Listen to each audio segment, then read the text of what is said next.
It's Dr. Baten from Urogynecology Associates. So I thought today I would take this opportunity to do a question and answer on InterStims, to answer the most common questions that I encounter regarding InterStim therapy for overactive bladder and bowel incontinence. So the first question that I'm going to answer is a question I got posed by a rep. So we're a National Center of Excellence. We're one of 23 in the nation. And so we have reps that are training, and they come through our program to kind of learn how things are done. And so I had one ask me the other day, says, so why do you choose InterStim? Why do you pick this? And I gave him a long, detailed answer, dissertation on it. And so I thought this would be good to give like a short answer for why I like the InterStim. Well, number one, it works. It's probably one of the most effective treatments for overactive bladder, urgent incontinence, incomplete emptying, and bowel incontinence that is available right now. There's other options out there such as Botox, tibial nerve stimulation, which are very good, but InterStim is the most robust, complete therapy that's out there. It also has minimal to no side effects. It doesn't have the side effects of medication, no memory loss problems, no risk of falls, no side effects like constipation, blurry vision, things like that. Also, it's completely programmable, meaning if you come in, we can make all the adjustments we need to make in the office. And also, you get to do a test first. You undergo a trial phase to make sure you get good results and it's the appropriate therapy for you. Now, normally I don't have a script, but I did write down these most common questions. Another one that I get a lot is this in my spinal cord? And the answer to that is no. It is not in your spinal cord. Your spinal cord actually ends about your lumbar level of your spinal column, but the nerves kind of extend down like what's called the cauda equina, the horse's tail.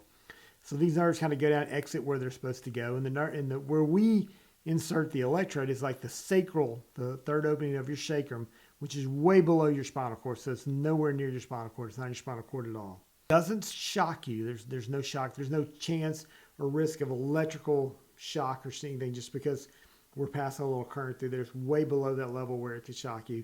It's just a gentle stimulation of the nerves. It's not a permanent implant.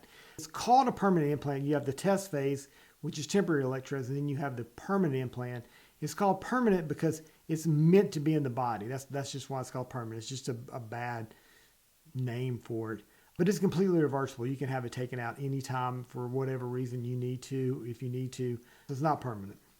This is not new or experimental technology. This has been around for a while. InterStim has been performed close to 500,000 times. We're one of the largest centers. We do quite a few of these. It's easy, very easy to do, minimal complications. Doesn't require general anesthesia. Very easy, not new technology.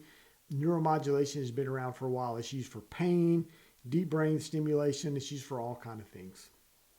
It's just been around since 1999.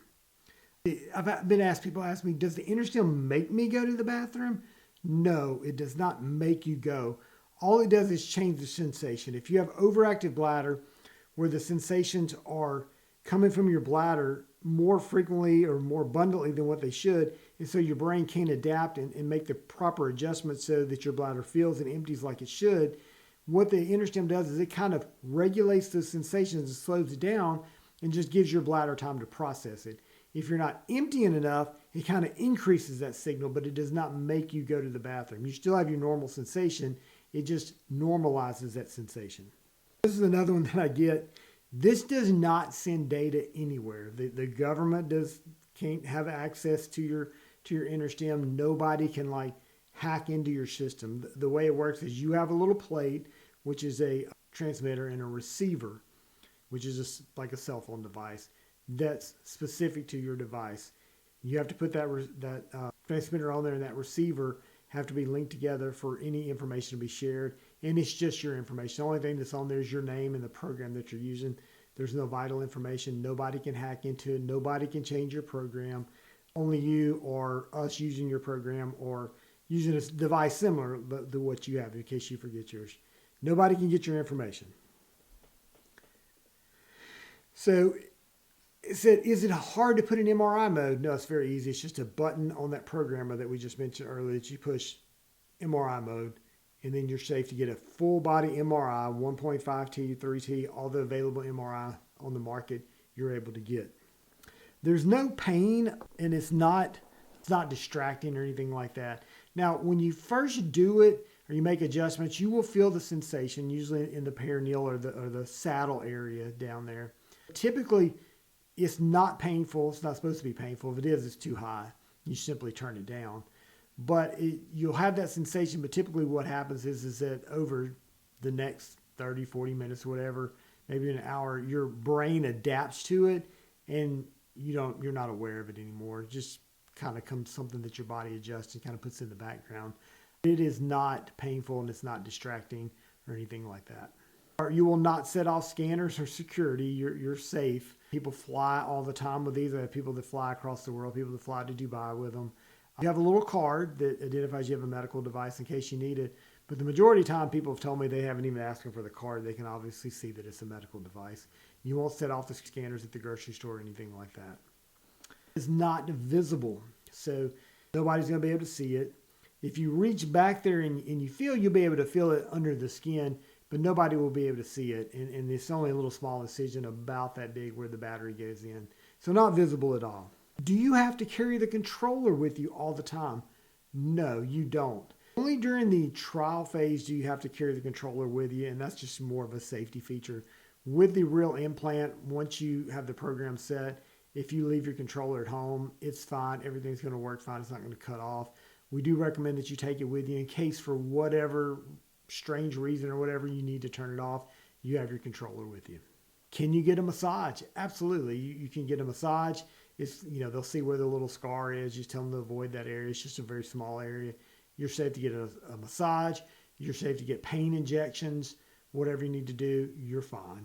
It also works if you have a gastric stimulator or pain stimulator, you're fine. I actually have a few patients have all three of them, and they work very well together. In fact, the company makes all three of them. I mean, you can have them from different companies, but Medtronic actually makes all three of them. And it will not make your sciatic or any pain like that worse. It does not cause back pain, does not cause sciatic pain or any pain like that. It just strictly stimulates the S3 nerve, which goes to your pelvic area, which is your bladder, bowel, and pelvic floor. So this is a very simple, very easy to do procedure. And, we deal with a lot of people, like a lot of maybe a little skepticism because people aren't used to this. People are a little bit more used to, like, say you had to have surgery. They're a little more used to it. But we say that we're going to do neuromodulation or bladder stimulator. People are a little bit kind of hesitant because they're unsure about it. Let me reassure you that this is a very safe, very easy to do procedure, minimal side effects that really, really works. Now, if for some reason there's some questions that I did not answer, these are the most common ones that I see after doing this for quite a while. You may have a different question or anything like that. Please let us know. I'm happy to answer any concerns, questions, anything that you may have. Thank you.